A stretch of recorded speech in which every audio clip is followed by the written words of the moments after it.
South Africa prepares to take over the G20 chairmanship. One of the most critical issues on the global agenda is the escalating challenge of food security, particularly across the African continent. Climate shocks, conflict, and supply chain disruptions have underscored the urgent need for coordinated high-level action to ensure stable and sustainable food systems. Let's discuss the powerful role that the G20, under South African leadership, can play in this critical area.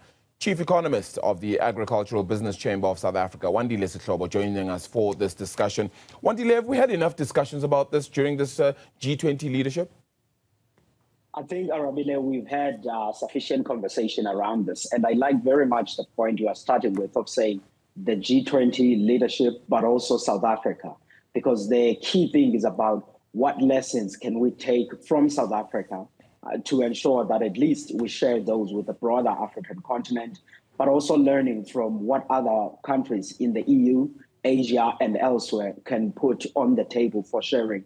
And I think that, Rabila, we were able to explore a number of themes, one being achieving food security through trade, two being around building climate resilient food supply chains, and of course, the aspects around the technology and how to use that to future-proof agriculture, but also thinking about how do we improve agricultural productivity. And I think all of those are at the core of what really powers the food supply chains and ultimately improves global food security. Yeah, but the proof of the pudding is in the eating, right? So we'll only know if this was successful over time.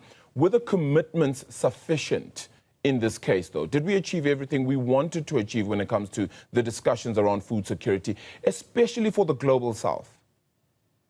You are right, Arabile, because we always have to appreciate the very same point that you are raising, that we will know over time, because agriculture ultimately is a national policy.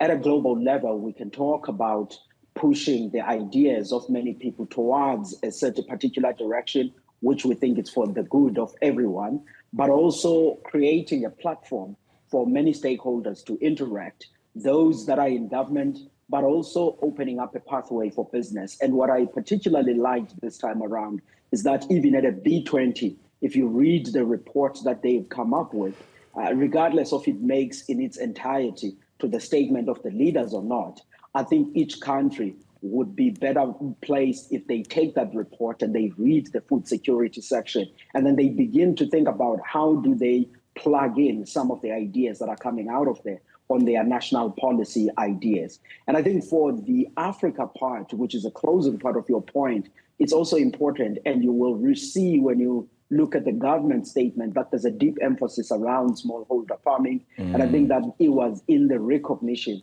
of the very same nature that the African continent still has many of them. Yeah, so it's about ensuring that those initiatives are actually benefiting these smallholder farmers.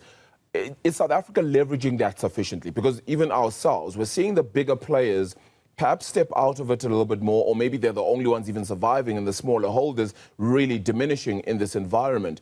How do we leverage our cooperation and conversation that we're having now to ensure that the conversation is broader next time? There's more funding, there's greater initiatives, more planning, and data sharing more especially. Absolutely, Arabile, because even ourselves as South Africa, we are not an island of success. We remain a country of two agricultures. And I think as much as we can share the ideas about what works at a commercial level, we have this cohort of over 2 million smallholder farmers that we have to always be thinking about how do we increase their productivity. And I think there are many lessons that one sees in Asia where there's quite a grouping of smallholder farmers that seemingly do well. And in the balance of all of those things, one of the key aspects that was coming up, it's around the boosting of productivity. And I think for the African continent, Arabile, the key thing, particularly even reading the text that is coming out of the business community, was around the idea of saying, can the government ease up regulations and begin to appreciate some more improved seeds cultivars that can assist in ensuring that at least the smallholder and all agricultural entities benefit on that farm in productivity improvement. And secondly, and this links with other work streams, of course, is this idea of supply chains, which are linked ultimately to infrastructure. And I think investment on a network infrastructure is an important thing. G20 itself may not do much on that, but I think the G20 platform elevating this conversation and giving it a global platform so that many stakeholders, those that are thinking of investing, collaborating, but also various governments themselves thinking about where to prioritize, because the improvements in those supply chains begin to lower the transaction costs quite notably for smallholder farmers, so that they can be able also to reach markets and do all other aspects that perhaps maybe big players have much more better capability than them in achieving. Yeah, I know one thing's for sure is that prices have also really vacillated, and they move a lot higher, particularly in times of war, as we saw out of Ukraine, etc. How do we protect farmers, or maybe even if we create the kind of mechanisms that will buffer African farmers from those volatilities and those price shocks that we're seeing in the system? I think here, Arabile, it's always about balancing this welfare of a consumer and on a producer. And I think on a consumer welfare aspect, the key thing is around achieving food security through trade in the near term. By that, basically meaning that we should try by all means, at least those that will be present in the G20 meetings, to ease up on tariffs and make sure that the tariffs and some of the trade restrictions that we are seeing in various parts of the world, the US and many others, using non-tariff barriers, because then that ensures that the products can reach the consumers quite faster and quite affordably.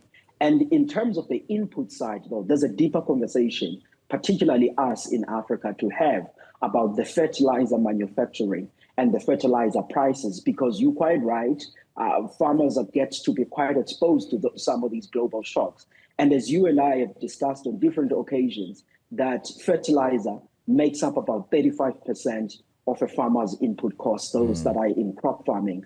And many African countries import all of this. And if you see it increasing double digit, that's a double digit increase on a 35% component of your input cost.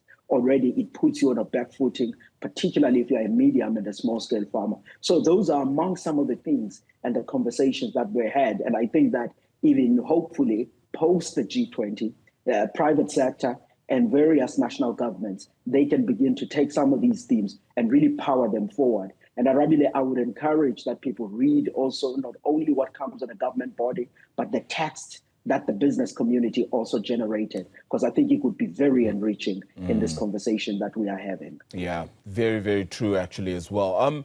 No United States, and yet there's a lot of funding that comes stateside. There are a lot of deals that could be made stateside. Our very own AGOA was something that, of course, ended at the end of, I think, September. So we sit here with an economy that isn't part of this conversation, and yet we want to talk about food security holistically. Can that be done under this context? It can be done, Rabile, because remember that the United States, yes, plays an important role in global agriculture. They are the leading importer as of 2024. They imported about 10% of global traded products, but also they are amongst the leading exporters on that. So their participation in global food markets tends to be quite notably, and they move the agricultural markets depending on decisions that get made there. But I will say this, as much as you have the EU and you have Asia, China and the others, and of course other parts of the world, I think that there could still be inroads.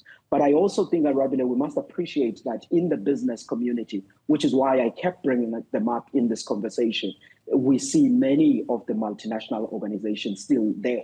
And ultimately, governments largely make the rules, and the private sector are able to keep the engine going. And as much as we can still have American companies really deeply involved across the world in a number of entities, I think that is the one big sign that we can still make progress on some of these areas that we are discussing today. All right. Well, let's look ahead. What metrics do we follow to say, well, the G20's interventions have worked? They're actually setting forth a sufficient enough plan when it comes to food security, not just in South Africa, not just on the continent, but globally? I think the first thing, starting from here at home, we have to see whether there's any change in posture. I will be honest that over the past 2 years, although South Africa's agriculture has been growing, it's growing based purely on favorable rainfall. There's no policy action that has actually been done The master plan that we have thought about it, we have not implemented it as South Africa. So if we can just do a few wins, get the master plan implemented, really move on opening up the export markets. Many of those that have been announced now are things that we have been working on for years, and now we are starting to see fruits of those. But I think if we can open as many as we can in the African continent, I think, Arabile, let's watch if there is a change of attitude and a move towards embracing technology. By that, I mean new genetically seeds, genetically modified seeds, use of fertilizers, as well as just the fertilizer output and investments are some of the key indicators we have to watch. Globally, we will have to always watch as to whether the supply is still coming mainly from the regions that it has been coming from for some time, and whether there are any changes in as far as broad trade policy as well as the trade routes. And lastly, Arabile, I do think that this body and the gathering that will happen of our world leaders over the weekend has to come up with a statement that is quite strongly about protecting the WTO, World Trade Organization, and asserting its place in the world, because we need them to be fully functional for all of this to actually work. Another entity that the United States may not necessarily fully agree with. Wandile, thank you so much for the conversation.